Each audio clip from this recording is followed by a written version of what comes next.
Everyone, welcome to Varun's academy. चलिए, आज बहुत दिनों के बाद आप लोगों से मिलना हो रहा है। और दोस्तों, अभी वीडियो इसलिए नहीं आ पा रही थी आपकी कि मैं ज़रा अपने एग्ज़ाम की तैयारी में लगा था, तो इसलिए आपकी वीडियो नहीं आ पा रही थी। ठीक है, लेकिन लेकिन तैयारी सब हो गई है और अब आपकी वीडियो प्रॉपर आएंगी। ठीक है, और आपकी जो पिछली वीडियोज़ हैं वो कवर करा दी जाएंगी। और दोस्तों, और भी थोड़ा मुझे वर्क था, इसलिए मैं नहीं कर आ पा रहा था। ठीक है, चलिए, अब आज से आपकी वीडियो रेगुलर आएंगी। तो दोस्तों, आज नया महीना शुरू होने जा रहा है, जून का महीना। ठीक है, बहुत इम्पोर्टेंट महीना है ये। और इसमें दोस्तों जितने भी करंट अफेयर्स बनेंगे वो आने वाले एग्ज़ाम्स में बहुत इम्पोर्टेंट होने वाले हैं, क्योंकि यहीं से जून, मई, जून और पिछले 3-4 महीनों के दोस्तों करंट अफेयर्स आने ही आने हैं। लगभग आप 6 महीने के नहीं तो लगभग 4 महीने के करंट अफेयर्स तो करके ही जाया करिए, लेटेस्ट मतलब पिछले 4 महीनों के, तो उसी में से फंसेगा। ठीक है, बाकी 1 साल कर लो, 6 महीने कर लो, उससे कोई मतलब नहीं बनता। ठीक है, तो दोस्तों चलिए शुरू करते हैं आज 1 जून 2021 के करंट अफेयर्स।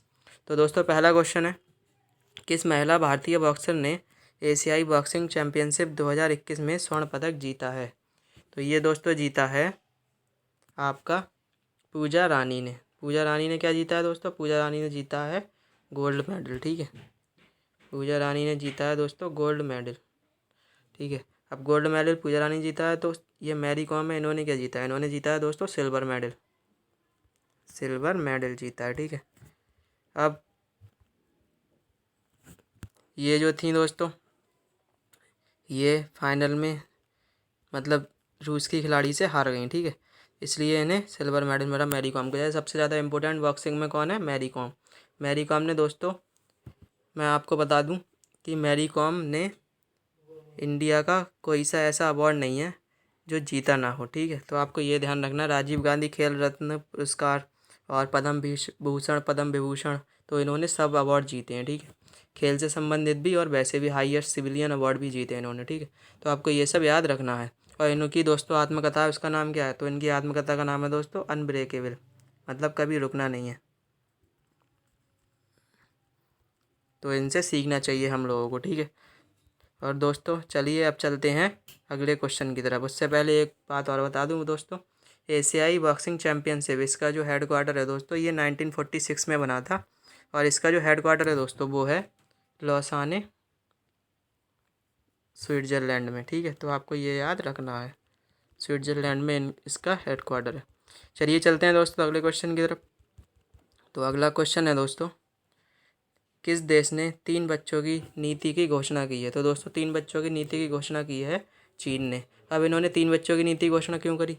तो चीन में दोस्तों जो जनसंख्या है, अभी जो मौजूदा जनसंख्या है वर्तमान, वो दोस्तों चीन में लगभग, उसमें ज़्यादातर जो संख्या है वो किसकी है? वो बूढ़ों की संख्या है। मतलब बूढ़ा देश होने वाला है चीन, बूढ़ों की संख्या सबसे ज़्यादा है उनमें। ठीक है, ये क्यों हुई? ये सबसे पहले दोस्तों चाइना ने वन चाइल्ड पॉलिसी लॉन्च की थी, मतलब एक ही बच्चा आप कर सकते हैं। मतलब जो चीन की जनसंख्या है उसके लिए ये लिमिट दी गई थी कि आप एक ही बच्चे को जन्म दे सकते हैं। ठीक है, अब वन चाइल्ड पॉलिसी थी दोस्तों, वो कब आई थी? वो 1979 में आई थी। ठीक है, इसके बाद दोस्तों टू चाइल्ड पॉलिसी आई। टू चाइल्ड पॉलिसी ये दोस्तों आई थी 2016 में। इसके तहत आप केवल 2 बच्चों को जन्म दे सकते हैं।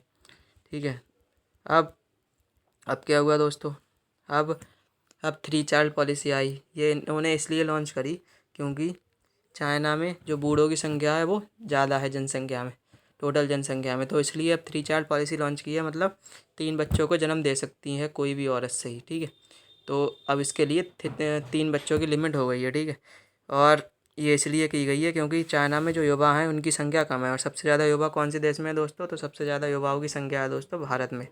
तो आपको ये याद रखना है। चलिए चलते हैं दोस्तों अगले क्वेश्चन की तरफ। तो अगला क्वेश्चन है, किस राज्य ने उड़ान योजना शुरू की है? तो दोस्तों उड़ान योजना शुरू की है पंजाब सरकार ने। ये क्यों करी है दोस्तों? इसमें क्या होगा, इसमें जो लड़कियां हैं दोस्तों उन्हें सैनिटरी पैड्स जो होते हैं वो मुफ्त दिए जाएंगे। सैनिटरी पैड्स जो होते हैं वो मुफ्त दिए जाएंगे। ठीक है, ठीक है, पैड मुफ्त दिए जाएंगे। तो दोस्तों ये वो वाली योजना नहीं है दोस्तों, केंद्र में भी चल रही है उड़ान योजना। उसके तहत क्या होगा, उसके तहत दोस्तों जो विदेश यात्राएं हैं उन्हें बढ़ावा मिलेगा, मतलब नए नए एयरपोर्ट स्थापित किए जाएंगे। लेकिन ये योजना अलग है, वो केंद्र की योजना है, ये पंजाब सरकार की योजना है। तो आपको ये याद रखना है, कन्फ्यूज नहीं होना है।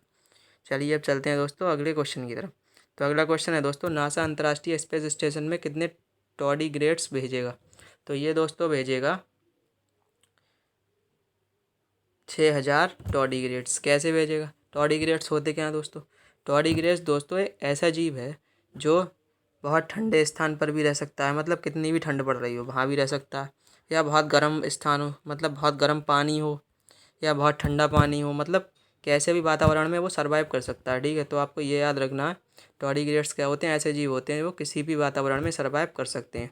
अब अब टॉर्डीग्रेड्स ये भेजेगा दोस्तों 6000 किसकी मदद से? स्पेस एक्स कंपनी है, स्पेस एक्स की मदद से टॉर्डीग्रेड्स भेजेगा। और इसमें क्या होगा, इसमें ये बताया जाएगा कि टॉर्डीग्रेड्स के मतलब टॉर्डीग्रेड्स अंतरिक्ष में ज़िंदा रह सकते हैं नहीं, इससे ये पता लगाएंगे ये लोग। ठीक है, चलिए अब चलते हैं, ये बहुत बड़ी खोज होगी दोस्तों, जिससे ये भी पता चलेगा कि उसके सिमिलियर और भी जीव हैं वो भी ज़िंदा रह ही सकते हैं। ठीक है, जब वो रह सकते हैं। चलिए अब चलते हैं दोस्तों अगले क्वेश्चन की तरफ। तो अगला क्वेश्चन है दोस्तों, किसने हॉर्टिकल्चर क्लस्टर डेवलपमेंट प्रोग्राम को लॉन्च किया है? तो ये दोस्तों लॉन्च किया है आपका कृषि मंत्री नरेंद्र सिंह तोमर ने। ठीक है, अब हॉर्टिकल्चर क्लस्टर डेवलपमेंट प्रोग्राम क्या है? इसके तहत दोस्तों जैसे अलग अलग जैसे जैसे जो बिहार है, बिहार में जैसे शाही लीची मिलती है, और लखनऊ में आम मिलता है, और जम्मू कश्मीर में सेब मिलते हैं। तो इसके तहत जो अलग अलग राज्यों के अलग अलग उत्पाद हैं उनको बढ़ावा दिया जाएगा। ठीक है, तो ये इसलिए शुरू किया गया है, तो आपको ये ध्यान रखना है दोस्तों। चलते हैं अगले क्वेश्चन की तरफ। तो अगला क्वेश्चन है दोस्तों, किस मंत्रालय ने कोविड-19 की दूसरी लहर है दोस्तों, शहर नहीं है, ठीक है, वो रॉन्ग टाइप हो गया है, दूसरी लहर के बीच लोगों की मदद के लिए 4 हेल्पलाइन नंबर शुरू किए हैं? तो ये दोस्तों किए हैं आपके केंद्रीय सूचना और प्रसारण मंत्रालय ने। ठीक है, तो दोस्तों आपको ये याद रखना है। अब चलते हैं, अब इसमें 4 हेल्पलाइन नंबर शुरू किए गए हैं दोस्तों, तो वो युवाओं के लिए अलग हैं, युवा जो हैं उनके लिए अलग हैं, और जो बूढ़े लोग हैं उनके लिए अलग हैं, और जिनकी एज 18+ है या 18+ से नीचे है तो उनके लिए अलग हैं। ठीक है, तो अलग अलग श्रेणी के लिए अलग अलग लॉन्च किए गए हैं, तो आपको ये ध्यान रखना है। अब चलते हैं दोस्तों अगले क्वेश्चन की तरफ। तो अगला क्वेश्चन है दोस्तों, दुनिया का पहला नैनो यूरिया तरल उर्वरक किसने लॉन्च किया है? तो ये लॉन्च किया है दोस्तों इफ़को ने। इफ़को दोस्तों दुनिया की सबसे बड़ी सहकारी कंपनी है, आपको ये ध्यान रखना है सबसे पहले। और इफ़को की फुल फॉर्म क्या है दोस्तों? Indian fertiliser Indian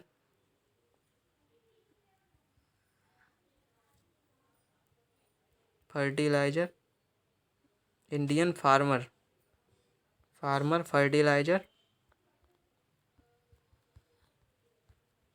limited, cooperative limited. तो आपको ये ध्यान रखना है। और दोस्तों इफ़को की स्थापना कब हुई थी दोस्तों? तो दोस्तों इफ़को की स्थापना हुई थी 1967 में। इफ़को की स्थापना हुई थी दोस्तों 1967 में, और इसका जो हेडक्वार्टर है दोस्तों वो है न्यू दिल्ली में। ठीक है, तो आपको ये याद रखना है। और दोस्तों इसके जो अभी के जो अध्यक्ष हैं वो हैं दोस्तों बलविंदर सिंह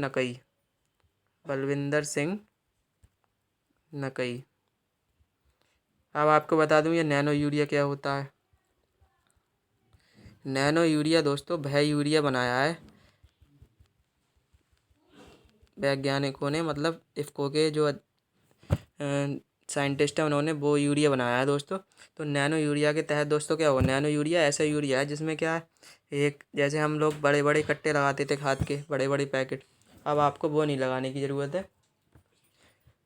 अब आप एक बोट इन्होंने लिक्विड यूरिया लॉन्च किया है, जिससे क्या होगा, जिससे आप इसमें आप मिला सकते हो, जिससे आप इसे किसी पानी में घोल के और पूरे खेत में लगा सकते हो। और इससे क्या होगा, जो ज़मीन की फर्टाइल पावर जो दोस्तों आप वो लगाते थे, केमिकल्स लगाते थे मतलब यूरिया वगैरह, तो उससे क्या होता था, ज़मीन की जो फर्टिलिटी पावर थी वो बहुत कमज़ोर हो जाती थी, मतलब उपजाऊ क्षमता।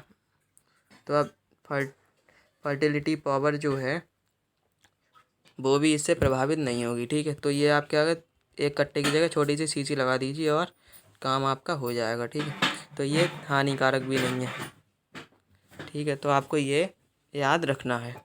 चलिए अब चलते हैं दोस्तों अगले क्वेश्चन की तरफ। अगला क्वेश्चन है दोस्तों, हाल ही में किसने ओल्ड गोवा में फ्लोटिंग जेट्टी का उद्घाटन किया है? तो ये दोस्तों किया है मनसुख मंडाविया ने, ठीक है। तो आपको ये ध्यान रखना है। और फ्लोटिंग जेट्टी के तहत क्या होगा? फ्लोटिंग जेट्टी जो है दोस्तों, उसके तहत जो कोविड-19 के मरीज़ हैं उन्हें इधर से उधर ले जाया जाएगा, ठीक है। तो आपको ये याद रखना है। और दोस्तों डिफेंस मिनिस्टर कौन है? राजनाथ सिंह डिफेंस मिनिस्टर हैं, रक्षा मंत्री, ठीक है। तो आपको ये याद रखना है। और अमित शाह कौन है दोस्तों? होम मिनिस्टर हैं, होम मिनिस्टर है अमित शाह। और मनसुख मंडाविया क्या है दोस्तों? मनसुख मंडाविया हैं जहाजरानी मंत्रालय के मंत्री, मतलब जहाँ जहाज जहाज वगैरह बनाए जाते हैं उनके मंत्री, जहाजरानी मंत्रालय के मंत्री। और दोस्तों नितिन गडकरी हैं सड़क परिवहन और राजमार्ग मंत्री। तो आपको ये याद रखना है। तो आपको सब पता होना चाहिए। चलिए दोस्तों चलते हैं अगले क्वेश्चन की तरफ। तो अगला क्वेश्चन है दोस्तों, किस आईआईटी संस्थान ने हाल ही में तापमान दर्ज करने वाली भारत की पहली स्वदेशी डिवाइस एमबी गैट को विकसित किया है? तो ये दोस्तों किया है विकसित आईआईटी रोपड़ ने। इसके तहत क्या होगा दोस्तों? एमबी गेट एक ऐसी डिवाइस है, पहले जो डिवाइसें थी वो विदेशों द्वारा बनाई गई थी, मतलब विदेश के जो साइंटिस्ट हैं उनके द्वारा बनाई गई थी। मतलब भारत के पास ऐसी कोई डिवाइस नहीं थी जिससे जो खुद की तापमान नापने वाली डिवाइस हो, ठीक है। लेकिन अब एमबी गेट बना दी है, किसने? आईआईटी रोपड़ ने। तो उसके तहत पहली स्वदेशी क्या होगी? ये डिवाइस होगी जिससे तापमान दर्ज किया जा सकता है। चलिए अब चलते हैं दोस्तों अगले क्वेश्चन की तरफ। तो अगला क्वेश्चन है दोस्तों, 1 जून को निम्नलिखित में से कौन सा दिवस मनाया जाता है? तो दोस्तों 1 जून को मनाया जाता है विश्व दूध दिवस। अब दोस्तों विश्व दूध दिवस क्यों मनाया जाता है? तो दोस्तों मिल्कमैन ऑफ इंडिया या वाइट रिवोल्यूशन, श्वेत क्रांति का जनक किन्हें कहा जाता है दोस्तों? तो श्वेत क्रांति का जनक कहा जाता है दोस्तों वर्गीस कुरियन को। कौन? वर्गीस कुरियन। मतलब इन्होंने दोस्तों डेयरी वगैरह थी और जो दूध के क्षेत्र में इन्होंने बहुत बड़ा योगदान दिया था, तो इन्हें मिल्कमैन ऑफ इंडिया भी कहा जाता है। तो आपको ये याद रखना है। तो इनके जन्मदिन के अवसर पर ये बनाया जाता है क्या? विश्व दूध दिवस। तो आपको ये याद रखना है। तो दोस्तों आज के क्वेश्चन इतने ही थे, आप ये पढ़िए। और अब तो आपकी वीडियो रोज़ ही आया करेंगी और पिछली भी कवर करा दी जाएंगी, ठीक है। और अब आप टेंशन ना लें। और बाकी मैं आपको जब जाया करूँगा अब तो एक ना एक मैसेज दे दिया करूँगा, ठीक है, जिससे आप लोग ये नहीं सोचेंगे मैं आ नहीं रहा हूँ। तो दोस्तों बस रीज़न ये था कि मेरा एग्ज़ाम था तो मैं उसकी तैयारी कर रहा था। और अब मेरी तैयारी लगभग पूरी हो चुकी है, तो अब मैं आप लोगों को पढ़ाने आऊँगा रोज़, ठीक है। अब अगर कोई काम भी लग गया तो मैं आप लोगों को बता के जाऊँगा। तो दोस्तों आपकी जो क्लास टाइमिंग है आपको पता ही है क्या रहती थी। क्लास टाइमिंग दोस्तों आपकी रहती थी 9 बजे करंट अफेयर्स सुबह और 9 बजे शाम को स्टैटिक जीके। तो आपको ये याद रखना है दोस्तों। चलिए गुड बाय, टेक केयर। मिलते हैं स्टैटिक जीके की अगली वीडियो में रात 9 बजे।